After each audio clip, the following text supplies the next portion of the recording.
আপনাদের সকলকে নমস্কার জানাই। আজ বলবো সপ্তম ঘর, লগ্ন বা রাশির সপ্তম ঘর। আজকে আপনাদের বলবো সপ্তম ঘরে যদি কারু শনি থাকে, জন্মকালে সপ্তম ঘরে যদি শনি থাকে তাহলে তার কি ফল দিতে পারে। সপ্তম ঘরে শনি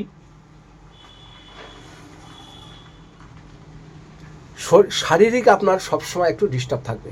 সে নার্ভেরও অসুখ হতে পারে, স্পন্ডেলাইটিস হতে পারে, নার্ভ জাতীয় কোনো কিছু সমস্যা আপনার জীবনে থেকে যেতে পারে, পুরুষ বা মহিলা। সপ্তম ঘরে যদি আমাদের মহারাজ শনি থাকে, শরীর আপনার ভালো যেতে চাইবে না, মাঝে মাঝে শরীর ডিস্টার্ব হবে, জ্বর জ্বালা আপনার লেগেই থাকবে, একটুতে ঠান্ডা লেগে যাবে, শরীর খুব দুর্বল হবে। শরীর আপনার যতই ভালো মন্দ খান না কেন, শরীর সবসময় দুর্বলতা অনুভব করবেন।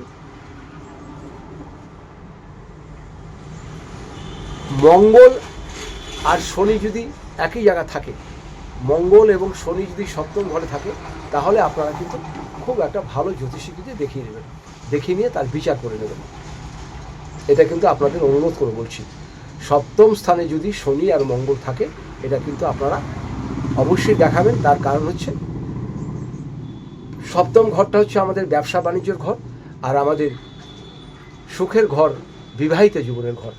এখানে শনি আর মঙ্গল যদি থাকে খুব একটা ভালো দেখায় না। আপনার ইনকাম করার আকাঙ্ক্ষা প্রচুর হবে, যে অর্থ আমার কাছে প্রচুর আসুক।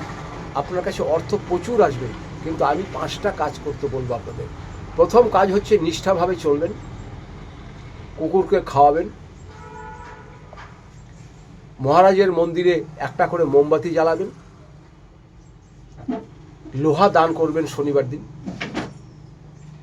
আর আপনারা কি করবেন, যখন দেখবেন মহারাজের পুজো হচ্ছে, রাস্তা দিয়ে অনেকেই প্রসাদ নিয়ে যায়, বা মন্দিরে যে প্রসাদ আপনি চেয়ে খাবেন, যে মাসিমা কা দিদিমা আমাকে একটু ঠাকুরের প্রসাদ দিন, প্রসাদটা খেয়ে হাত পা ধুয়ে বাড়ি চলে আসুন।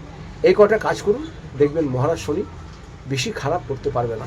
খারাপ তো করবেই, কিন্তু বেশি প্রখরভাবে খারাপ করতে পারবে না। এরপরে যদি আপনারা আরও কিছু জানতে চান, আমার নিচের নাম্বারে যোগাযোগ করবেন। আর সপ্তমে শনি থাকলে পারে একটা আপনারা যে করেই হোক, যেখান থেকেই হোক, একটা মহামৃত্যুঞ্জয়ের কবচ পরে নেবেন।